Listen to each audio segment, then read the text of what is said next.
The affirmation that we're using this morning is, I am strong and powerful right now. Can we say that 3 times together? I am strong and powerful right now. I am strong and powerful right now. I am strong and powerful right now. I'm starting to add the right now to the affirmations that we put in written form, because we really do need all of the things that we need right now if we are calling them into our consciousness and awareness. Because so often when we use affirmations, which are statements of spiritual reality, not something after which we're seeking, but something we know already to be true, we're calling it to us, we're calling our awareness of it. We're not creating it because it's already there. We know that that's the truth. And so it's not that we're trying to get to something, it's that we're trying to allow our subconscious mind to understand the truth. What do you suppose the question is this morning? How much power and strength do I demonstrate? This is your reflection for the week. So you write that question down during your meditation or your thoughts or your reflection. It doesn't have to be anything profoundly spiritual, but hopefully several times during the week you're going to look at yourselves and ask that question. How much power and strength do I demonstrate? Not how much power and strength do I believe exists, not how much power and strength is here, but how much power and strength do I demonstrate. Because these teachings are useful to us only as we're able to apply them to our daily lives. That's why we call it practical Christianity or practical spirituality. And that sets our centers and our churches and our study groups apart from the traditional mainstream, because everything that we teach in spirituality has to do with the practical aspects of that. If it's not practical, then we are really just intellectualizing, and we're not really going to have a great deal of benefit except to have a lot of useful information that we may or may not use. So we want to demonstrate it. So the question, how much power and strength do I demonstrate? You know, Jesus said that we could look at a mountain and tell that mountain to move, and what did he say? It would move. It would move. Do you think he was really talking about moving mountains? You know, unless we're building streets or bridges or something, it doesn't really have that much to do with any of us. To move the mountains of your life and to move the mountains of my life, the power and strength. So often we feel powerless and we feel weak. And when we feel powerless, when we feel weak, we start to think in those terms. And our minds begin to operate as though we are powerless and as though we are weak. And some forms of spirituality even feed upon this and tell us, you are weak, you are weak. What we know is that our spirituality doesn't tell us that we're weak. It tells us that we are powerful and that we are strong beyond our understanding or our realization in many cases. Why is that? How does it happen? This power that is within us. What is the strength and power that you or I have that is so dynamic and so unbelievably limitless? It is the power to change the way that we think and to align our thoughts with the thoughts of God. What is it that you face in your daily life? Anybody have a problem? Anybody have a problem? Anybody had a problem? Anybody going to have a problem again? Of course you're going to have problems again. All of us are. And in the midst of that circumstance and situation, we need to remind ourselves so often of this simple affirmation. What's the affirmation? Let's say it 3 times. I am strong and powerful right now. I am strong and powerful right now. I am strong and powerful right now. If we are strong and powerful right now, we have the strength to deal with any circumstance or situation. We have the power to deal with any circumstance or situation. You know, we have this issue of power that is constantly a struggle that we're dealing with in human life, because we think so often that we're operating as human beings instead of spiritual beings that are having a human experience. In those very times, an affirmation like this speaks to our hearts and our minds, because it reminds us, as Jesus said, of moving mountains. It reminds us of the power and grace that resides within each one of us. Do you know that each and every one of us is exactly where we need to be at every moment of our lives? That's a difficult and hard statement to rationalize and understand, but you and I are exactly where we need to be every moment of our lives.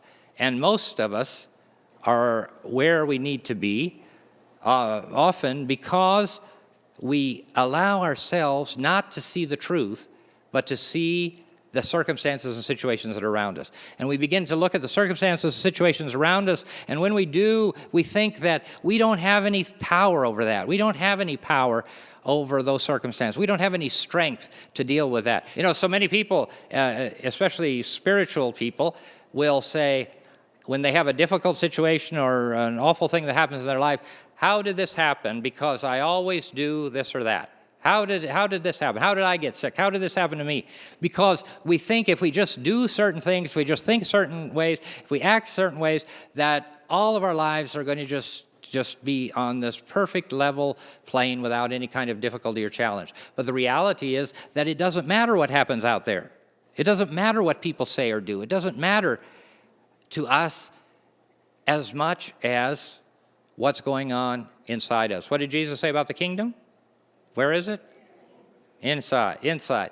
And in his day, he criticized the spiritual leaders and the people of the time because they were waiting and waiting and waiting for someone to come. Who were they waiting for? The Messiah.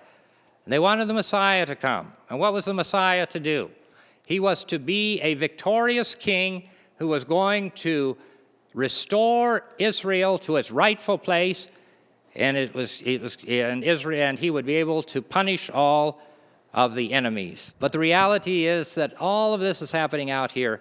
Our enemies, the circumstances, the situations, people, events, all of that is like watching a movie. It's an event through which we're having our life experience. And so often we live it out here, responding to the circumstances and situations, believing that we're powerless and that we're weak and that we have no control over anything. And in fact, we don't have any control over anything. In fact, we don't need to have control over anything.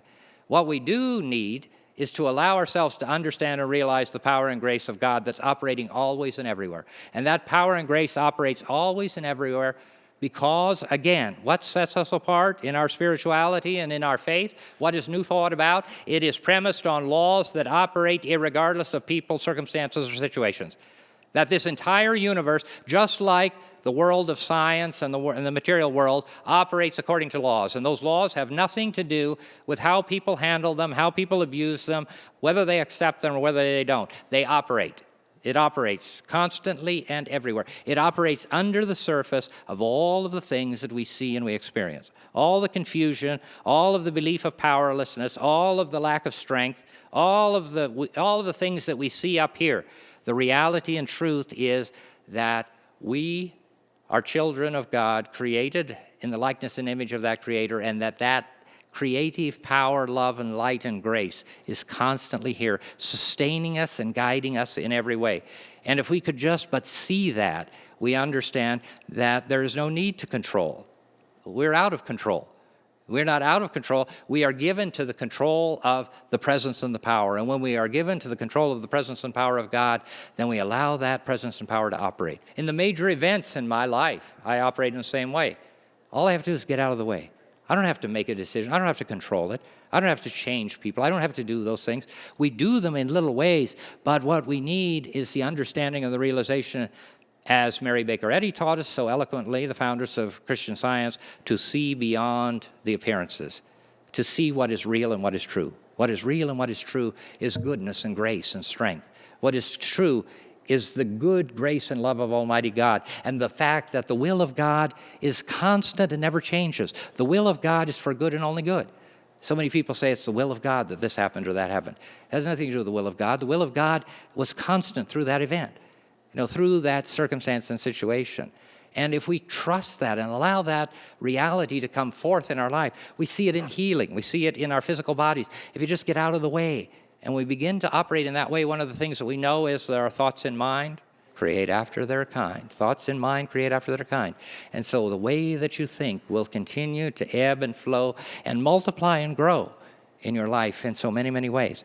And so the reality is that circumstances, situations are going to happen. People are going to say things and do things. You're going to get sick.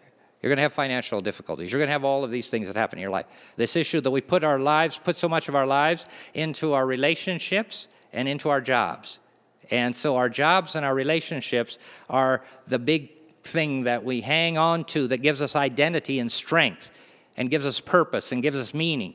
And you know what? When we put our strength in those things and our expectations in those things, both of those things are going to change dramatically over and over again in your life.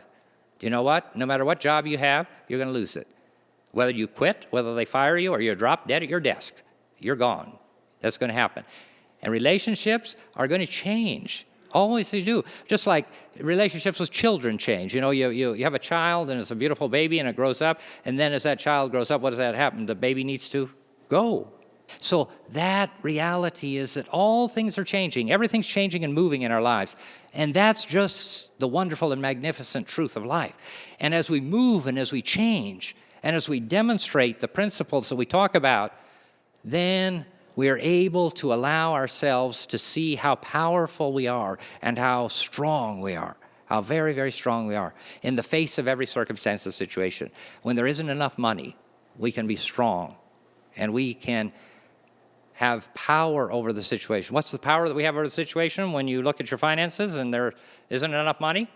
The power that you have is the understanding of the abundance of the presence and power of God and the ability that you and I have to draw that reality to us always, and that flow is always coming. We have a quotation, everything I let go of has claw marks on it. That truth is a reality for most of us because we grab hold of everything that we want, because we think we need it, because it's going to give us the power, the control, and the strength that we need. It's going to give us the security that we need.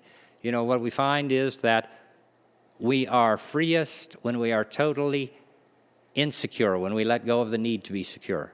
Because security is one of those operating laws that God, in His infinite wisdom, is constantly providing security for us. It's always there. Abundance of ideas and substance, health, vitality, all of those things are all there. And if we just look beyond the surface of life and see the truth and the reality, we understand how truly powerful we are, how truly strong we are. The good news is that every experience that comes into your life and my life is an opportunity for us to demonstrate how truly powerful and strong we are. And the power and strength that we have is not of ourselves, and that's not to demean us at all. But we are completed. You know, so many people are completed by a relationship. We are completed by the understanding of our oneness with the presence and power of God. And when we are complete spiritual persons, then we are one with the Father. We are one with the presence. And when we are one with the presence, and we understand that and realize that despite our misbehavior from time to time, we call ourselves back, and He calls us back to just trust and obey the laws that are operating always and everywhere. And if we trust those laws that operate everywhere, we are strong and powerful beyond our imagination, and we can demonstrate that strength and power in the face of every circumstance and situation, in the face of loss and lack and hurt and pain and all of the rest of it, and even unto death, because we've come through this process and we come to that point and the wonderful opportunity we have to learn, to grow, and to experience things. So this week, I invite you to draw upon this question, and the question is, how much power and strength do I demonstrate? How much power and strength do I demonstrate? If you do not demonstrate power and strength in 90 or 95% of your life experiences, then meditate and reflect upon how it is that you can change your way of thinking to allow the presence and power of God, which is limitless, to come into your consciousness and into your awareness, and to allow that faith and that strength and that power to operate in every day of your life.